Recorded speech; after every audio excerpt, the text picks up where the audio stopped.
from Virginia. Madam President, I'm glad to be joined by my colleague from Illinois, who is a personal mentor of mine today, and we are here to talk about the threat of war with Iran and about the Constitution.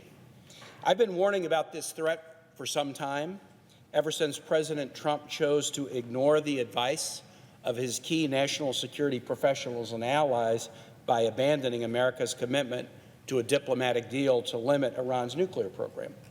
The president's actions since that tragic decision and the easily predictable responses by Iran to his actions have resulted in an escalating set of hostilities between the United States and Iran and its proxies.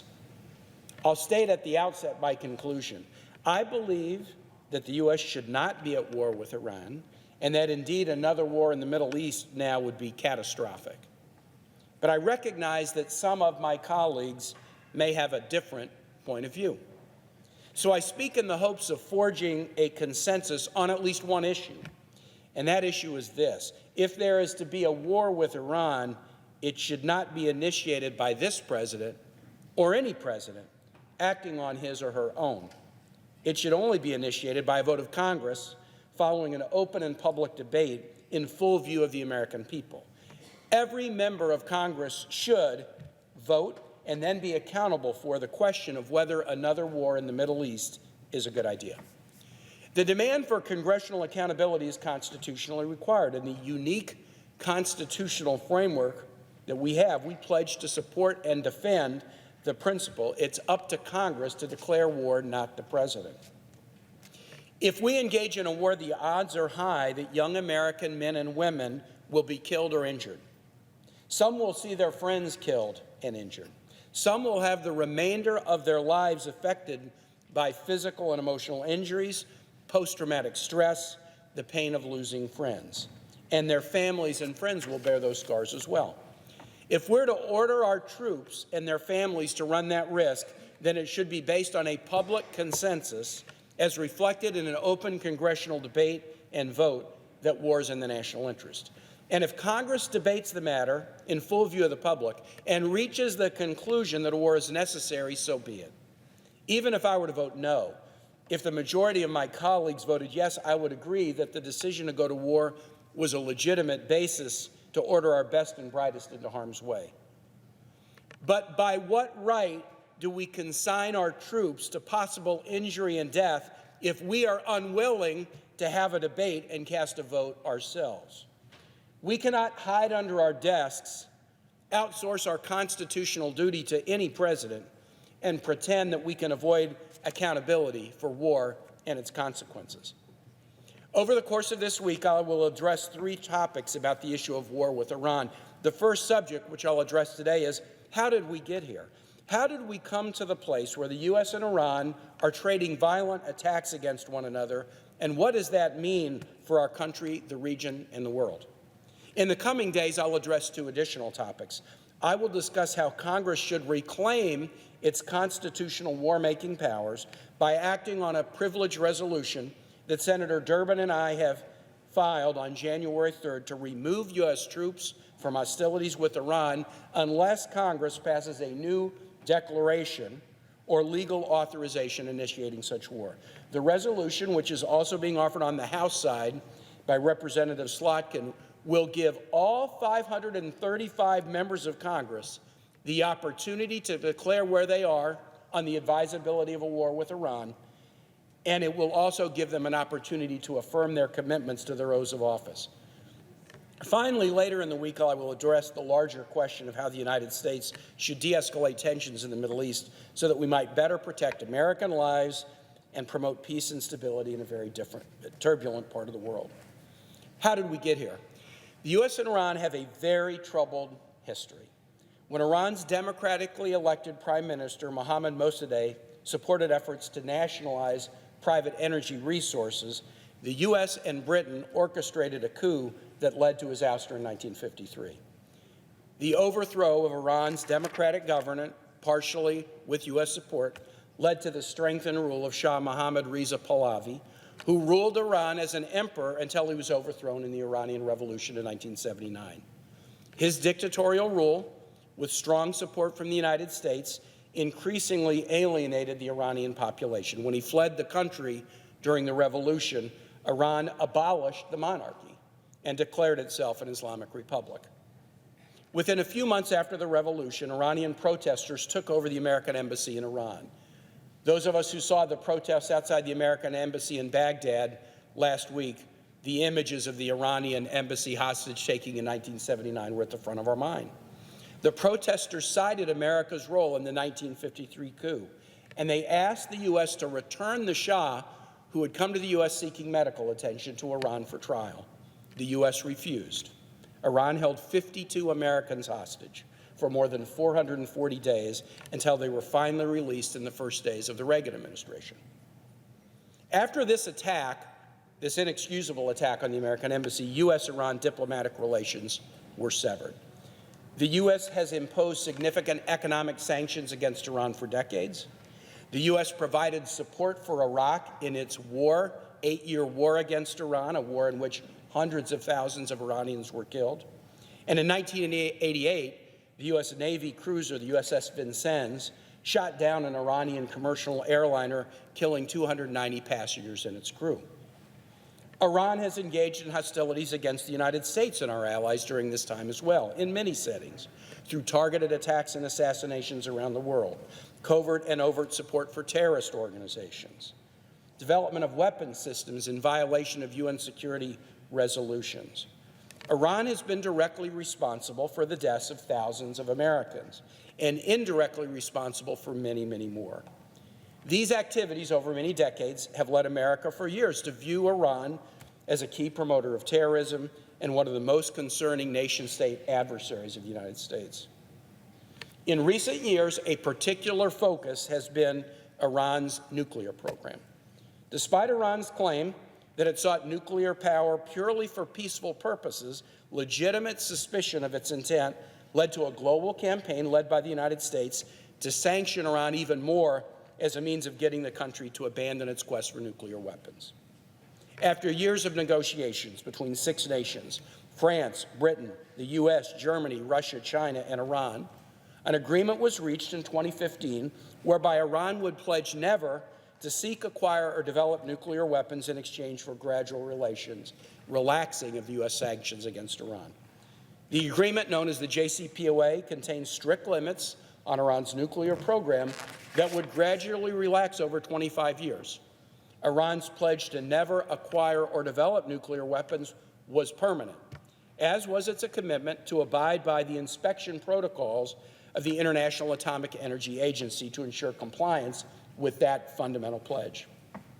The JCPOA was not perfect, but it carefully preserved the ability of the U.S. and other nations to continue sanctions against Iran for its other activities, and it offered an opportunity for the first time in 4 decades for the U.S. and Iran to communicate through an established diplomatic process.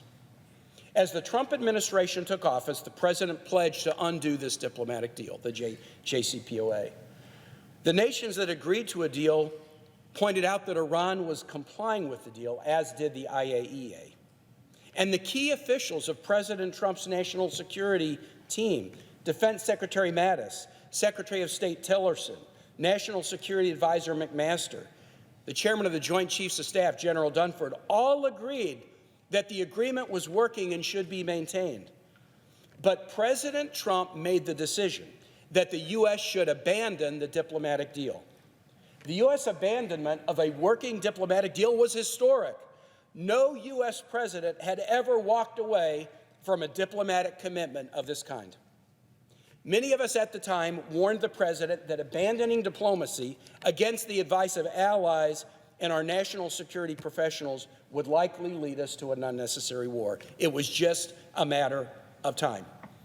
And indeed, since the beginning of the Trump administration, there have been increasing back and forth provocations that have now led us to a state of active hostilities between the United States and Iran.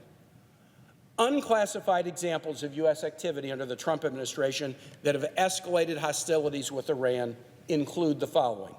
On December 12, 2017, the U.S. and Israel reached a joint strategic work plan to counter Iranian activity in the Middle East that included preparation for military escalation scenarios against Iran. May 8, 2018, President Trump unilaterally withdraws from the JCPOA after promising to do so for months. On May 21, 2018, Secretary of State Mike Pompeo, who had earlier expressed a preference for bombing Iran rather than entering into the JCPOA, vowed to, quote, crush Iranian proxies and operatives. On July 23, 2018, President Trump tweeted a threat to Iranian President Rouhani, warning that Iran would, quote, suffer consequences the likes of which few throughout history have suffered before. August 6, 2018, the Trump administration unilaterally imposes economic sanctions lifted as part of the JCPOA, despite Iran's continued compliance with that deal. September 2018, it was reported that new National Security Advisor John Bolton had asked the Department of Defense to prepare war plans against Iran. Later the same month, Bolton warned Iran there would be, quote, hell to pay if the nation ever crossed the United States. October 3, 2018, the Trump administration terminated a 1955 Treaty of Amity affirming friendly relations between the United States and Iran. The U.S. terminated it. The treaty itself had long ago been made irrelevant by the actual hostilities between the nations, but the action of the U.S. in finding the treaty and publicly terminating it unilaterally was seen as a part of a pattern of hostile intent. As early as the fall of 2018, Department of Defense officials began to express concern that the U.S. maximum security pressure campaign against Iran was raising the risk of Iranian retaliation against American troops in Iraq and Syria. In an October 26 article in the Wall Street Journal, DoD officials were quoted as expressing concern that Iran's belief that the U.S. was helping Israel with airstrikes would jeopardize American lives in the region. On November 5, 2018, President Trump imposed additional sanctions on the Iranian oil, banking, and finance sectors. On February 3, 2019, President Trump stated on Face the Nation that troops being withdrawn from Syria would be moved to Iraq to serve as a check against Iran. On February 11, 2019, Advisor Bolton released a video addressed to the 40th anniversary of the Iranian Revolution, stating that Iran's leaders would, quote, not have many more anniversaries to enjoy.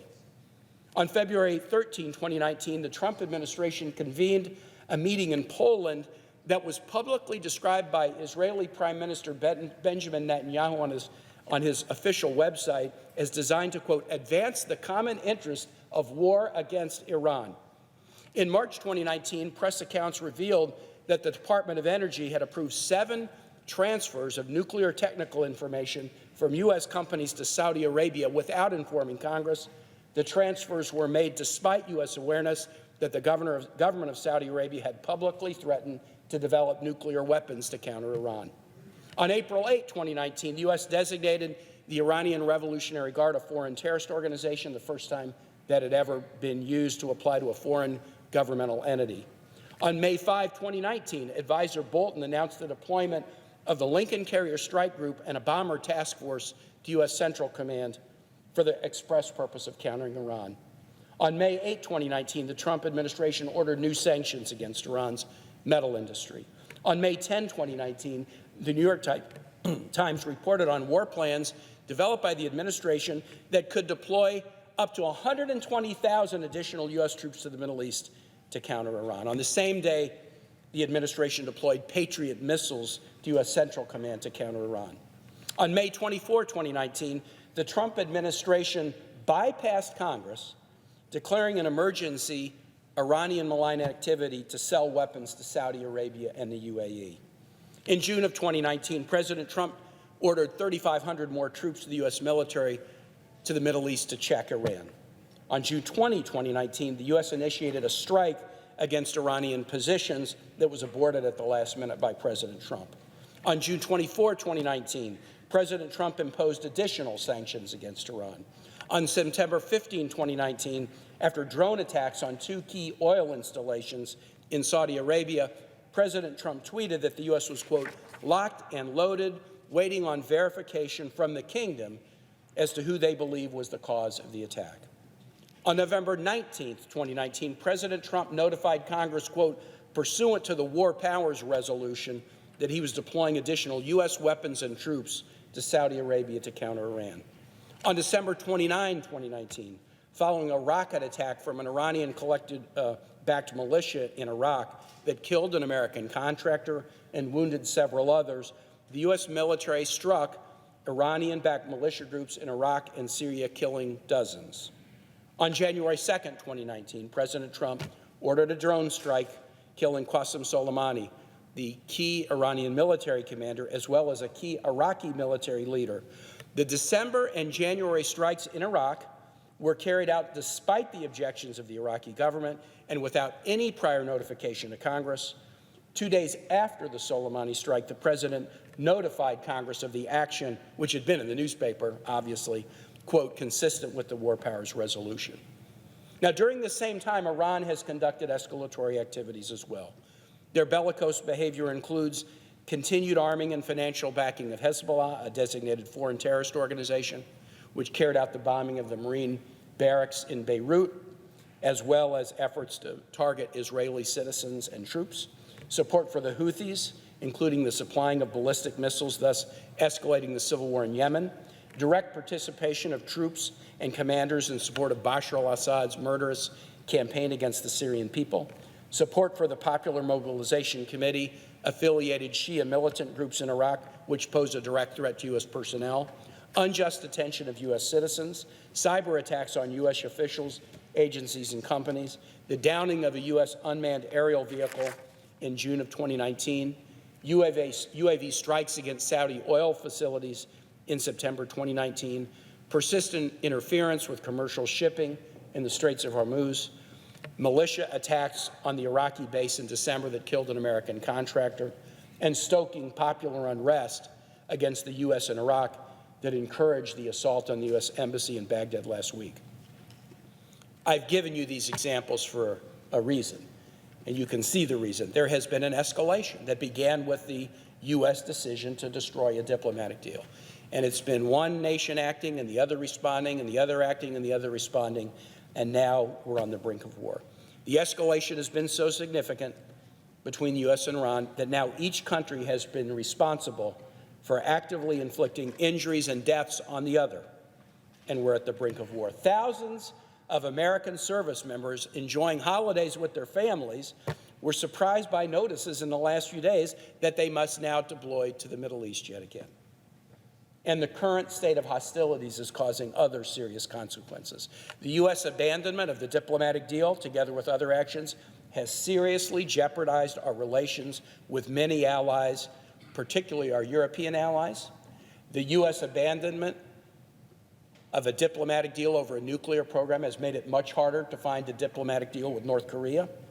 The U.S. decision to carry out strikes on Iraqi soil over Iraqi objections has badly damaged U.S.-Iraq relations. Just yesterday, the Iraqi parliament voted to ask all U.S. troops to leave Iraq. If that occurs, it will further destabilize a country that's been racked with protests in recent months, and it will embolden both ISIS and Iran. U.S. actions have had the unlikely effect of driving three of our principal nation-state adversaries into historically unprecedented levels of cooperation. Just recently, Iran, China, and Russia conducted joint naval operations in the Gulf of Oman. And notably, the U.S. actions that I have described here have been carried out mostly by President Trump without congressional approval and often without any notice or any consultation with Congress. Members of Congress on the relevant committees have had to read about these actions in the newspapers rather than being informed by the Trump administration. At this particular moment, with the specter of war so present, it is time for Congress to assert itself. We cannot let a president destroy American diplomacy on his own. We cannot let a president take our nation, take our troops, take our best and brightest into an unnecessary war on his own. Indeed, we cannot leave the lives of our troops up to the whim of this president or of any president. That's why Senator Durbin and I have introduced, pursuant to the same War Powers Act referenced by the president, a resolution that will force the removal of U.S. troops from hostilities with Iran unless Congress independently votes that we should be at war. Congress has the responsibility, and Congress must act to shoulder its responsibility. I'll offer more comments on the resolution later this week, but I appreciate the support of my colleague, as I've said in many ways, my mentor in the Senate, the senator from Illinois, and I yield the floor to him.